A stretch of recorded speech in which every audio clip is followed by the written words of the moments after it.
তেলের কারণে মানুষ খুন হচ্ছে, লাইনকে লাইন গাড়ি পড়ে যাচ্ছে, তেল নাই। এখন আমরা তেল আনবো আশেপাশে যেখান থেকে সুবিধা পাই, স্বাভাবিক কথা, এটা উন্মুক্ত মার্কেট, ওরাই বলে ওপেন মার্কেট পলিসি। এখন যখনই আমরা তেল আনার জন্য করলাম, এই আমেরিকা বাগড়া দিবে অনুমতি, কারণ সরকার জানে অনুমতি নিতে হবে। কাজেই আসলে সে অর্থে সভরেন্টি নাই। এখন ওই পরাশক্তিত রাষ্ট্রগুলির কথাই দেশের আইন, তাদের ইচ্ছাই আমাদের স্বাধীনতা, তারা আমাদের ভাগ্য বিধাতা, তারা আমাদের ভাগ্য নিয়ন্ত্রণ করে, আমাদের কপালে লিখন তারা লিখে দেয়। আমাদের সীমানার কোনো মূল্য আমি মনে করি আছে কিনা আমার মনে হয় না। ভাই, বাংলাদেশের স্বাধীনতার আপনারা যে বলেন, একটা হলো ভৌগোলিক স্বাধীনতা, এটাও তো এখন নাই। তেল আমরা আমেরিকা থেকে মানে এখন আমেরিকা যে চুক্তি করলো, এই যে নির্বাচনের 3 দিন আগে তড়িঘড়ি করে এই ইন্টারিম, ওকে, এই চুক্তিটা সবাই বলছেন, ম্যাক্সিমাম সবাই বলছেন এটা একটা দাসত্ব চুক্তি। দাসত্ব চুক্তি, ওদের কাছ থেকে আমরা জ্বালানি আনতে হবে, ওদের কাছ থেকে কাঁচামাল আনতে হবে, ওদের অনুমতি ছাড়া চুক্তি করা যাবে না। অনেক বিরাট ফ্যাক্টর কিন্তু এখানে। কাজে আপনি এর আগে কিন্তু আমরা যখন ওই যে ইউক্রেন যুদ্ধ শুরু হলো, তখন কিন্তু আমরা গম আমদানি করার জন্য আমরা রাশিয়া ইউক্রেনের গম কিন্তু সস্তা আমরা পাইতাম। ওই কৃষ্ণ সাগরের ভিতর দিয়ে আসতো বড় বড় জাহাজ, সে গম আমদানির ক্ষেত্রে আমেরিকা বাধা দিয়েছে, বলছে নো, আনতে পারবে না, এটা কিন্তু নিষেধাজ্ঞা দিয়েছে। ঠিক তেমনি এখন তেলের দরকার আমাদের, তেলের কারণে মানুষ খুন হচ্ছে, লাইনকে লাইন গাড়ি পড়ে যাচ্ছে, তেল নাই।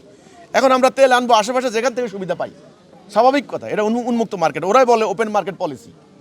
এখন যখনই আমরা তেল আনার জন্য করলাম, এই আমেরিকা বাগড়া দিবে অনুমতি, কারণ সরকার জানে অনুমতি নিতে হবে। কাজেই আসলে সে অর্থে সভরেন্টি নাই। সার্বভৌমত্ব যেটাকে শর্তমুক্ত, সভরেন্টি কথাটা কিন্তু শর্তমুক্ত হইতে হবে, শর্তযুক্ত থাকলে হবে না, কিন্তু আনকন্ডিশনাল, এটার নাম সভরেন্টি। আসলে এখন সভরেন্টি হয়ে গেছে শর্তযুক্ত। এখন ওই পরাশক্তিত রাষ্ট্রগুলির কথাই দেশের আইন, তাদের ইচ্ছাই আমাদের স্বাধীনতা, তারা আমাদের ভাগ্য বিধাতা, তারা আমাদের ভাগ্য নিয়ন্ত্রণ করে, আমাদের কপালে লিখন তারা লিখে দেয়। আমাদের সীমানার কোনো মূল্য আমি মনে করি আছে কিনা আমার মনে হয় না।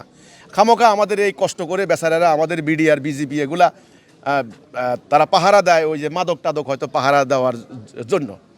আপনি দেখেন, আপনার বঙ্গোপসাগর থেকে যদি উড়ে এসে জঙ্গি বিমান রাজধানী ধ্বংস করে দিয়ে চলে যায়, রাষ্ট্রের সর্বোচ্চ কর্মকর্তা, মানে সর্বোচ্চ যে নির্বাহী কর্মকর্তা বা আমাদের রাষ্ট্রপ্রধান, ওনাকে যদি শেষ করে দিয়ে যায়, তাহলে এখানে সভরেন্টির কি আছে? তো কাজে আমরা সিদ্ধান্ত গ্রহণ করার ক্ষেত্রে, স্বাধীন পররাষ্ট্রনীতির ক্ষেত্রে, অর্থনীতির ক্ষেত্রে, আমরা আইনের ক্ষেত্রে, কোনো ক্ষেত্রে আমি মনে করি আমাদের আসলে প্রকৃত সভরেন্টি নাই, আসল সভরেন্টি নাই। সভরেন্টি এখন ওই যে একটা শক্তির হাতে। এখন বিশ্বটা হয়ে গেছে এক কেন্দ্রিক বিশ্ব। আগে কিছুদিন আগে তাও কিন্তু একটা দুইটা শক্তি ছিল, একটা হলো সমাজতান্ত্রিক ব্লক সোভিয়েত ইউনিয়ন রাশিয়া, একটা ছিল গণতান্ত্রিক ব্লক মানে আমেরিকা ব্রিটেন সহ ফ্রান্স, এরা। এখন হয়ে গেছে এক কেন্দ্রিক বিশ্ব, ইউনিপোলার যাকে বলা হয়, ওয়ার্ল্ড। একটা শক্তির অথরিটির হাতে এখন দুনিয়ায়। কাজে আমি মনে করি না বাংলাদেশের স্বাধীন কোনো সত্তা আমাদের আছে, আমি মনে করি না।